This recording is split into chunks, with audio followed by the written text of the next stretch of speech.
When you look at what cognitive science and psychology have to say about how the brain processes strategic decision making and patience, it turns out that turn based combat is actively training your brain in ways that other gameplay systems simply don't. Please allow me to elucidate this notion, and without further ado, let's get into today's agenda.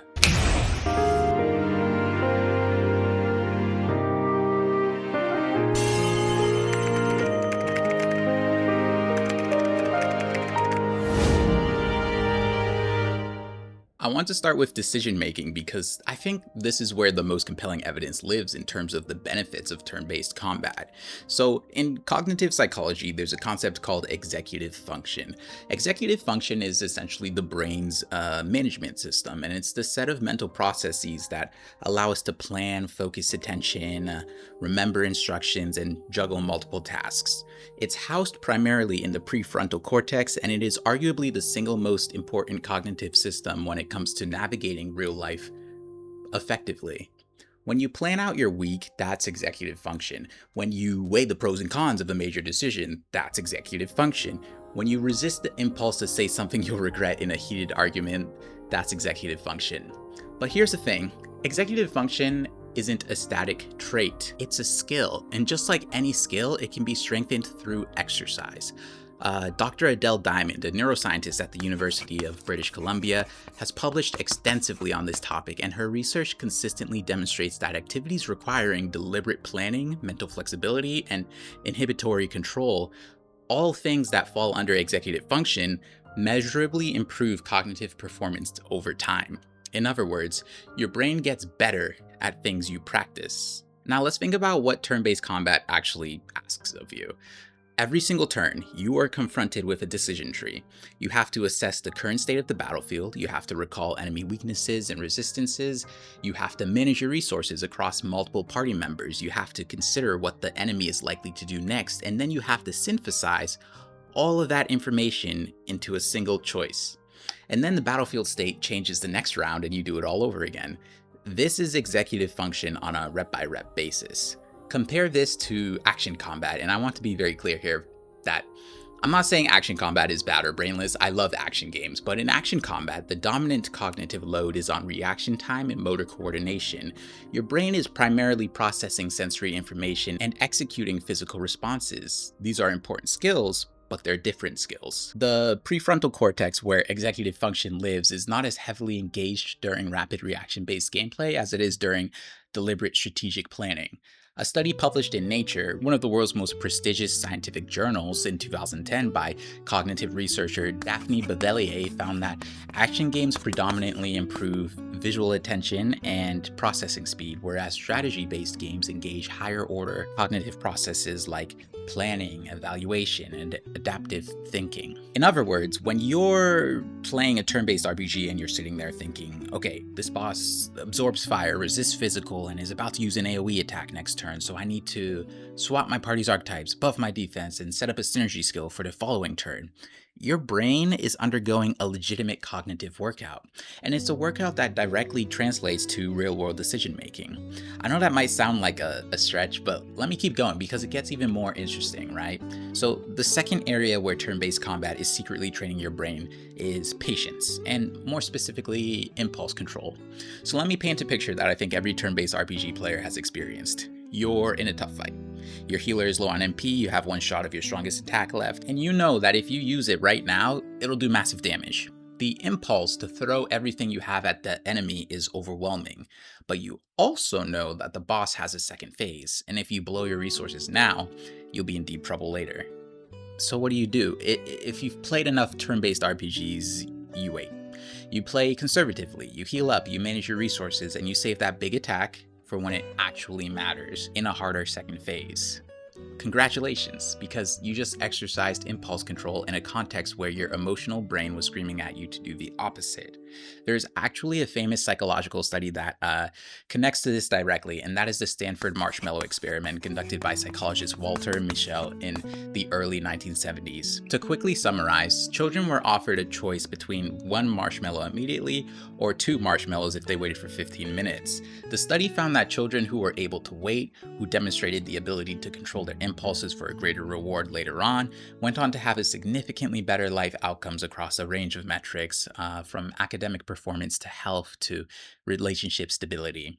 While you might be thinking, what do marshmallows have to do with video games? The underlying cognitive mechanism is the same. Turn-based combat consistently presents you with scenarios where the immediately gratifying option, going all out, using your best abilities as soon as you can, is not the optimal long-term strategy. The game rewards you for resisting that impulse, for thinking ahead, for making the boring but smart decision instead of the exciting but reckless one. And every time you successfully make that choice, you're strengthening the neural pathways associated with self-regulation. Dr. Roy Baumeister, a social psychologist who has done extensive research on self-control, has argued that willpower functions like a muscle. It can be fatigued, yes, but it can also be trained and strengthened through repeated use. I'd argue that turn-based RPGs are one of the most engaging willpower gyms available, so to speak, because they package self-regulation training in a context where you actually want to participate. And that brings me to the third major area, delayed gratification. This one connects to the broader structure of turn-based RPGs, not just individual battles, but the entire gameplay loop, if you really think about it. You see, turn-based RPGs are built almost entirely on the principle of delayed gratification. You grind encounters so that your party is stronger for a boss fight that's hours away, and you sit through seemingly low-stake story beats because you trust that the narrative payoff is coming. I'll give a brief example. I think anyone who's been a gamer over the past few decades has probably touched at least one Pokemon game at some point, right?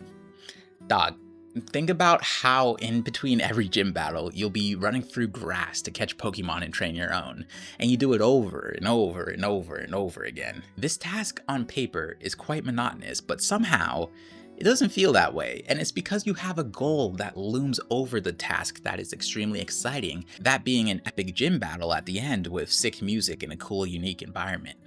Or even the leveling system that many turn-based RPGs use. You invest in leveling up a class that's weak initially because you know it unlocks powerful cinematic skills later. In real life, this type of stuff maps almost perfectly onto some of the most important skills you can possess. Saving money instead of spending it, studying for an exam instead of going out, building a business over years instead of chasing quick wins. Exercising consistently with no visible results for weeks, trusting that the long-term benefits will materialize. The underlying cognitive process is the same. You are choosing to endure a less pleasurable present in service of a more rewarding future. What's interesting is that a meta-analysis published in Psychological Bulletin in 2010 found that the ability to delay gratification is a stronger predictor of academic success than IQ.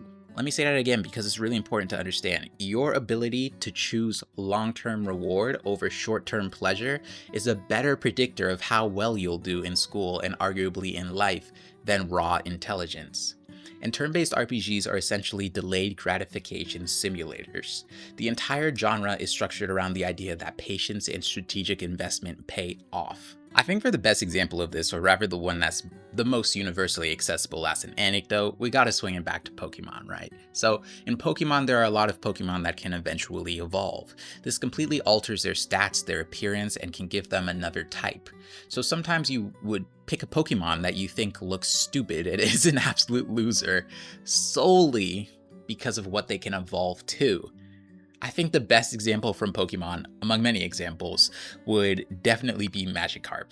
Magikarp is a horrible Pokemon, but if you train it up so that it can evolve, it evolves into one of the most powerful and fearsome icons of the Pokemon IP, Gyarados. So there's a psychological reward of having trusted the process when you finally level up Magikarp into Gyarados, and that feeling, that neurological loop of investment followed by earned reward.